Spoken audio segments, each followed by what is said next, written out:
Shalom teman-teman semuanya. Perkenalkan, nama saya Angel Sanyata Waruhu dari SMA Sultan Iskandar Muda yang duduk di kelas 12-4. Nah, kali ini saya akan menceritakan sejarah tentang gereja Santapan Rohani di Indonesia. Ingin tahu kelanjutannya? Yuk, mari kita tonton video ini sampai habis. Nah, baiklah teman-teman, di sini kita masuk ke latar belakangnya.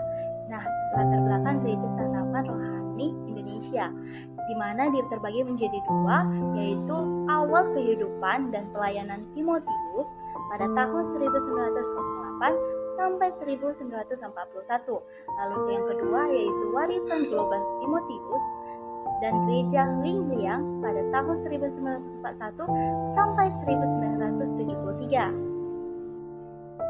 Nah, sekarang saya akan menjelaskan awalnya pelayanan dari Timotius Desau pada tahun 1908 sampai 1941. Jadi siapa sih Timotius ini? Nah, Timotius ini adalah seorang anak muda dari Sangsai.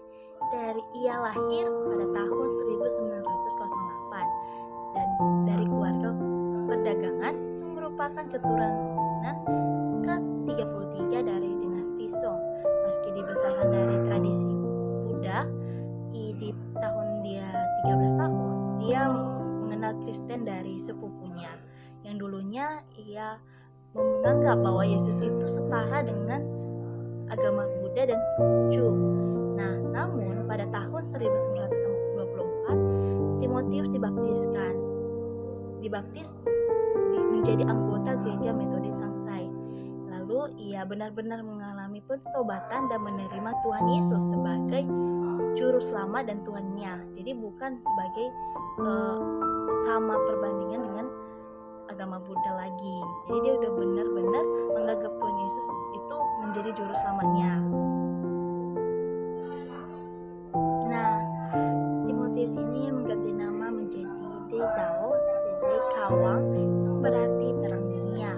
Dan pada tahun 1932 ia ditabiskan sebagai pendeta teman-teman dengan nama baptisan Timotius.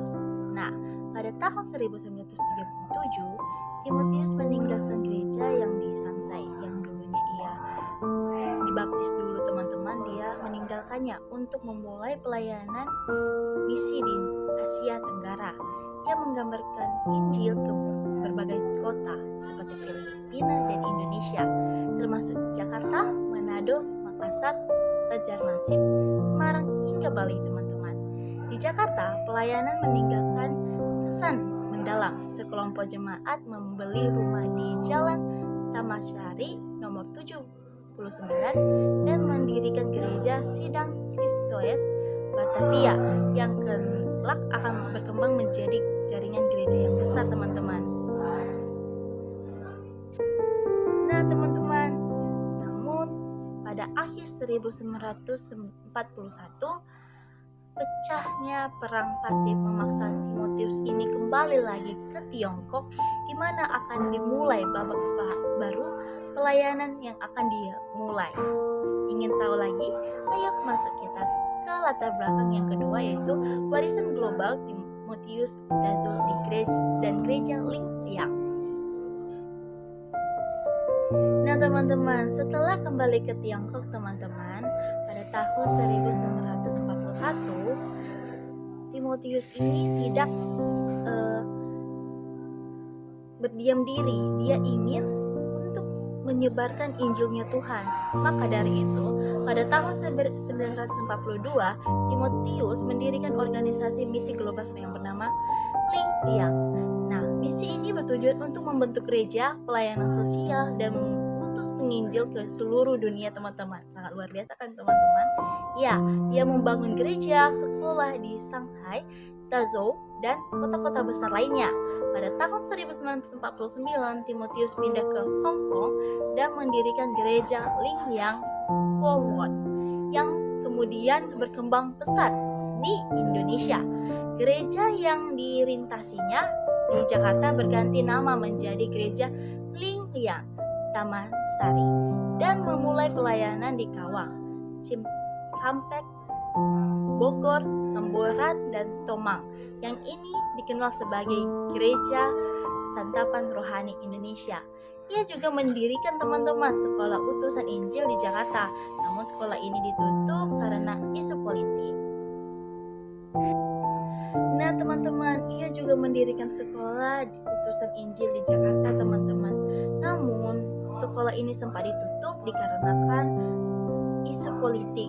Namun semangat Timotius ini untuk mengembangkan atau memberitakan Injil itu tidak padam. Ia membuka lagi tahun 1981. Sekolah itu dibangkitkan kembali sebagai Industri Misi dan Alkitab Nusantara Iman, dan kini menjadi STT Iman. Pelayanan Timotius juga meluas teman-teman di India, Filipina, Amerika, Kanada, dan masih banyak lagi. Ia juga membangun gereja dan sekolah bagi anak-anak miskin dan anak keturunannya melanjutkan visi penginjilannya. Pada tahun 1973, Timotius dipanggil pulang ke rumah Bapa teman-teman. Tapi warisannya tetap hidup melalui lebih dari 45 gereja dan pos PI di seluruh Indonesia. Sangat menarik kan latar belakangnya teman-teman. Munculnya gereja GSRI ini sangat terpukau bahwa dari seorang anak Tiongkok yang 13 tahun itu dapat memberitakan Injil ke seluruh dunia sampai membuka gereja 45 gereja dan sekolah untuk anak-anak miskin.